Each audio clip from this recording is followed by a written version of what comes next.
ngàyនេះប្តីខ្ញុំទនេក៏អត់រៀនទេអញ្ចឹងទៅក៏សម្រាប់ចិត្តថានាំគ្នាដើរលេងបន្តិចទៅហើយនិយាយពីកូនខ្ញុំវិញឲ្យទៅលឺថាបានដើរលេងនឹងលោកអើយនិយាយជួយចាខ្លះបានទៅថ្ងៃនេះដែរខ្ញុំដាំបាយយកទៅហើយទិញគោដុត10000យកទៅញ៉ាំជុំគ្នាដល់ម៉ោងទៅនឹងមេឃថាល្ងិតស្លឹងមើលមេឃបដាអីបដាចាណាថាគួរទៅឬមិនគួរទៅព្រោះបើទៅ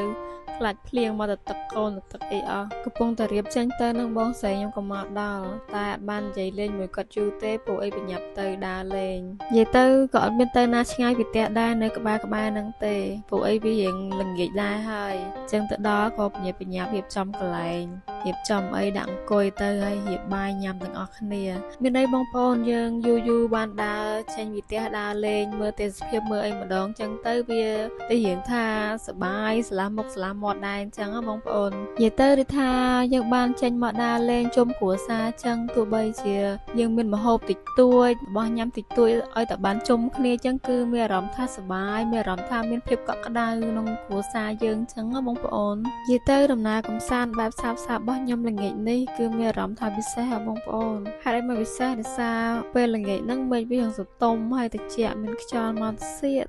យើងអាចអង្គុយញ៉ាំបាយប្រាមើលទេសភាពជុំវិញនឹងប្រាពេលញ៉ាំទៅវាដូចថាខ្ញុំនៅទីតាំងរបស់ខ្ញុំនេះវានៅគៀកភ្លានយន្តហោះដែរអញ្ចឹងទៅញ៉ាំបាយក៏ឃើញយន្តហោះចុះកូនងាកមើលប៉ុន្តែនៅឆ្ងាយពេកយើងថតអត់ជាប់ទេអញ្ចឹងទៅអត់បានថតរូបយន្តហោះនឹងទេ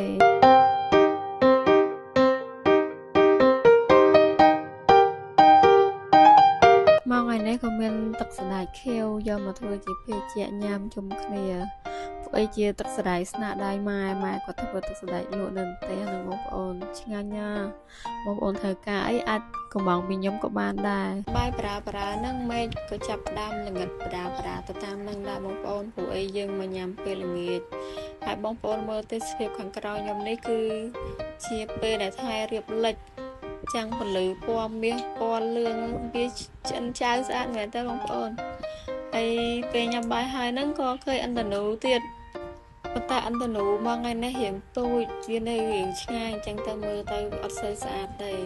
វីដេអូរបស់ខ្ញុំថ្ងៃនេះមានតែប៉ុណ្្នឹងឯងបងប្អូនអញ្ចឹងសូមជួយ follow page subscribe channel របស់ខ្ញុំម្នាក់មួយផងដើម្បីទទួលបានវីដេអូក្រោយៗទៀតអរគុណច្រើនជម្រាបលា